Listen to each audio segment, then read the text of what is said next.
ब्रह्म की प्राप्ति और ब्रह्म की समाप्ति कहने तक को बहुत ही अच्छा लगता है, मगर कहते हैं कि एक ब्रह्म ज्ञानी संत महात्मा अगर ज्ञान लेने के बाद भी, सेवा सत्संग से जुड़ने के बाद भी अगर भ्रमों में पड़ा रहे तो ज्ञान लेने का मतलब उनको लाभ नहीं मिला, ज्ञान समझ में नहीं आया।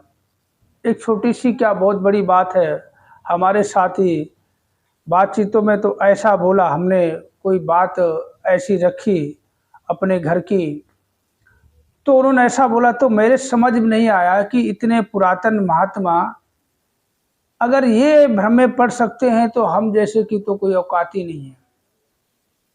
बड़े ध्यान से सुनना, पूरी बात आपके समझ में आएगी कि बताओ हम क्या करें, और आप लोग हमें सजेशन भी देना, कोई हमारे घर की बात है। तो फिर जब से यार मैं ये सोच रहा हूँ कि यार ये अभी भी बातें तो बहुत मतलब बढ़ चढ़ के आगे सत्संग में दिखाई देते हैं, सेवा में दिखाई देते हैं, मगर जब हमने कोई उनसे सजेशन मांगा, कोई बात रखी, तो कहते हमें भ्रम में डाल दिया। अब मैं बताओ यार, ये कहीं यही सब सच है तो फिर हम सेवा सत्संग क्यों करें भाई? ज्ञान लिया तो छोड़ो, सेवा से छोड़ दो। फिर जब यही है सब कुछ तो फिर सत्संग सेवा सत्संग सुमरन ज्ञान व्यान क्या है? कुछ भी नहीं है। तो ऐसा लगा एक पल को मैं निगेटिव हो गया, यार बेकार के फालतू में तो टाइम बर्बाद है। अगर यही सोच इनकी है तो हमारी सोच क्या होगी? बुरा नहीं मानना आप सभी जो वीडियो देख रहे हैं, हम आपसे राय ही लेने वाले हैं और आपको देना है। तो चलो, ज़्यादा घुमाता फिराता नहीं हो, छोटी सी बातें बताता हूँ।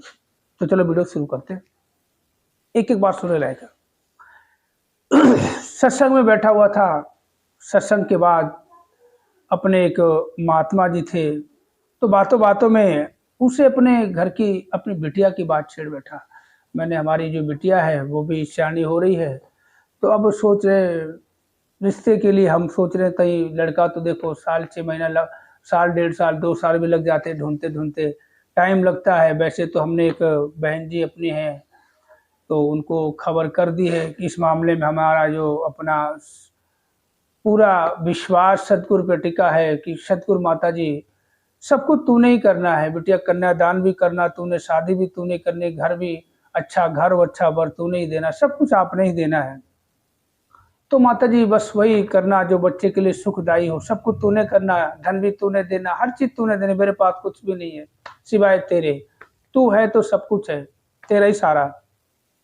तो बात करते हुए अब क्या हुआ, अब महात्मा जी से जैसे मैंने पूछा, ये ऐसी सी बात है और छोटी सी बात है कि मैंने उसकी ना कुंडली दिखाई तो पंडित बोलता कि उस पे मांगलिक बताया है, मगर बोला कि शनि की दृष्टि और गुरु की दृष्टि है, गुरु की दृष्टि पड़ रही है और शनि की भी दृष्टि पड़ रही है, इसलिए ना के बराबर मांगलिक है।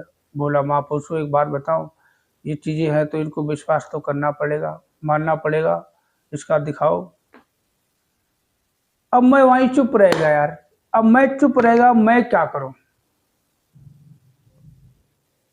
कि कहते विधि का विधान अटल है, अगर हमारी किस्मत में आज भूखा सोना लिखा है परमात्मा ने, तो कोई माइका लाल हमें खिला नहीं सकता।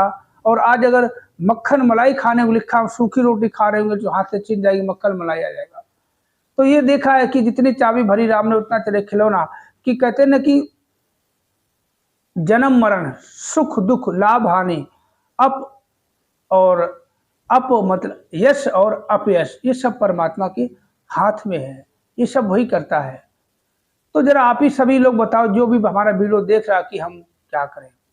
हमने तो यही सोचा कि अपने निरंकारी मिशन से निरंकारी लड़का कोई मिल जाए तो बहुत अच्छा रहेगा। हमने बहन जी है अपनी सेवादार है, मतलब उसकी पर्ची वगैरह सेवा की काटती है जो धनराशि की, उनको अपनी बात रखी है, बताई है उनको, तो देखो दातार कृपा करेगा। बाकी तो हमने और एक दूसरे से बोला है।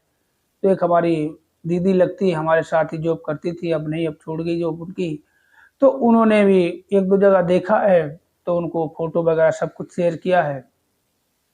तो मैं यही सोच रहा अब करूँ क्या, अब दुविधा में डाल दिया।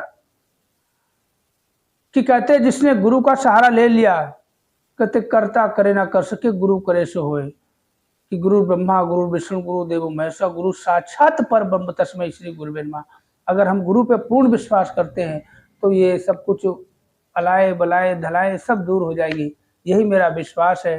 अब आप लोग क्या कहते हैं कमेंट करके, इतने कमेंट करके बताओ कि हमारी जो सोच है दुग्धम पड़े हुए हैं वो हम मतलब निगेटिव से पॉजिटिव हो जाए।